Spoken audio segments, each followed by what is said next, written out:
Baleshwar college छात्री सौम्याश्री आत्महत्या घटना को नहीं आज राज्य में कांग्रेस तरफ बंद डाकरा दिया बेले खड़ियाल ठारे मध्य बंद पालन करा जाउछि। वरिष्ठ कांग्रेस नेता तथा गत विधानसभा निर्वाचन विधायक प्रार्थी कमल चरण तांडी नेतृत्व में कांग्रेस कर्मी माने नुआपड़ा जिलार दोकान बजार बंद करने सहित विभिन्न स्थान में रास्ता अवरोध करी पैकेटिंग करुछंती। जानवाहन चलाचल बंद करा जाइछि। खड़ियाल आंबेडकर छक थाना छक और बोडेन छक ठारे रास्ता अवरोध होइथिबा बेले सेहिपरि सान महेश्वर छक निकटरे मध्य कांग्रेस एवं समाजवादीर मिलित उद्यम रे रास्ता अवरोध करथिले। समस्त सरकारी बेसरकारी कार्यालय शिक्षानुष्ठान आदि बंद रहिछि। छात्री मृत्यु घटनार निरपेक्ष तदंत, दोषीमानंक विरोध में दृष्टांतमूलक कार्यानुष्ठान ग्रहण, तांको परिवार को उपयुक्त क्षतिपूरण प्रदान, महिला सुरक्षा पाई पदक्षेप ग्रहण आदि पाई आंदोलनकारी दाबी करिसेंती। आज संध्या 6 घंटा पर्यंत आंदोलन जारी रहिबो बोली सेमाने कहिसेंती। कोमना बोडेन और सिनापाली ठारे मध्य कांग्रेस तरफरु बंद पालन करा जाउछि। फकीर मोहन कॉलेज रो छात्री सौम्याश्री से समस्त को न्याय मागी मागी मुख्यमंत्री ठारू आरंभ करी प्रिंसिपाल पर्यंत से समस्त को न्याय मागिले। तांको कॉलेज रो जड़े एचओडी तांको डिपार्टमेंट रो से तांको से आपनकर शारीरिक निर्यातना दे आसुथिले। से समस्त को एक कथा जणाइले, किए भी तांकर कथा को सुनिले नाही। शेष रे से बाध्य होई कि न्याय न पाई कि तांकर निजर देह रे पेट्रोल पकई करी स्कूल कॉलेज भितरे से निज को आत्मदाह देले।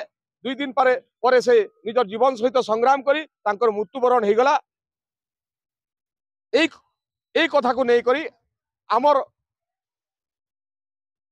पीसीसी सभापति भक्तचरण दास आमर कांग्रेस प्रदेश कांग्रेस रो सभापति आमर प्रिय नेता भक्तचरण दास को आह्वान क्रमे आमे ऑल ओडिशा बंद डाकरा देले।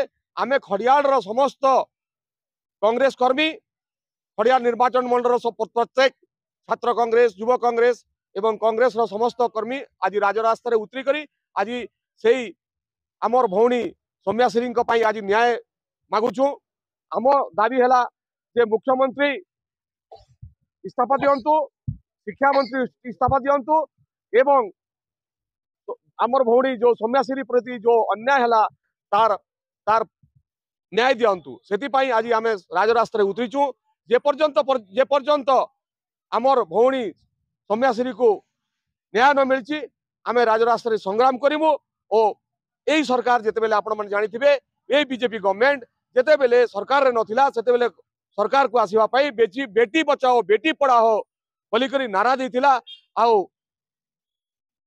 मां भौणी मान से आसिला परे आज कोनोसी परिवार रो आज महिला हो कि मां भौणी माने आज सुरक्षित नहांती। आपण माने प्रत्येक दिन शुणुथिबे किछु ना किछु रेप होउची, मर्डर होउची, मारी कर फोपाड़ी दउचंती।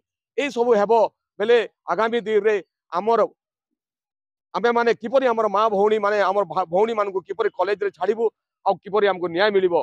जदि गुटे छात्री को जदि से कॉलेज रो शिक्षक जदि एपरि व्यवहार करिवो, एपरि शारीरिक संपर्क रखिवो, ताहेले कोनोसी परिवार रो लोक किपरि तार झियो को कि भौणी को किपरि कॉलेज रे छाड़िबो। आज गुटे ओडिशा रे गुटे एटा समस्या हो जाइछि जे आमे ए छात्री मान प्रति जो अन्याय होछि एटा गोटे समस्या हो जाइछि।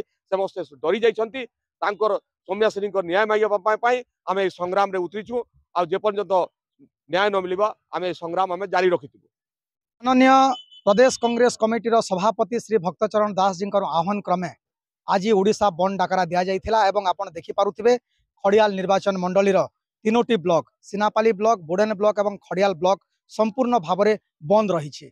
मु धन्यवाद देवी मोर निर्वाचन मंडली रो समस्त जनसाधारण को जे सौम्याश्री भौणीर न्याय पाई से माने संपूर्ण भाव में कांग्रेस दलर डाकरा को समर्थन देइछंती। आज खड़ियाल बोडेन सिनापाली ठारे दुकान बजार सब बंद रही, गाड़ी चलाचल बंद रही, सरकारी बेसरकारी कार्यालय अनुष्ठान शिक्षा अनुष्ठान समस्त बंद रही। जेते दिन पर्यंत सौम्याश्री भौणी को न्याय मिली नहीं, जेते दिन पर्यंत सौम्याश्री भौणीर दोषी मानक कठोर दंड दि जाए नहीं, सेते दिन पर्यंत कांग्रेस दलर यही लड़ाई जारी रहिबो।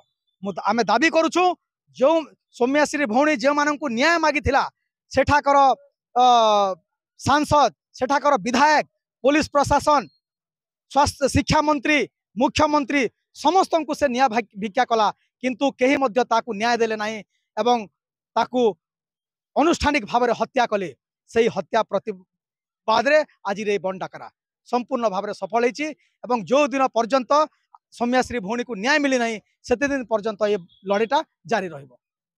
नुआपड़ा जिल्लारू जगन्नाथ सागर का रिपोर्ट ओडिशा हाइलाइट समाचार। खबर दुनिया रे जोड़ी हेबा पाई सब्सक्राइब करंतु ओडिशा हाइलाइट समाचार को आउ दबे दियंतु बेल आइकन को सर्वप्रथमे खबर पाइबा पाई।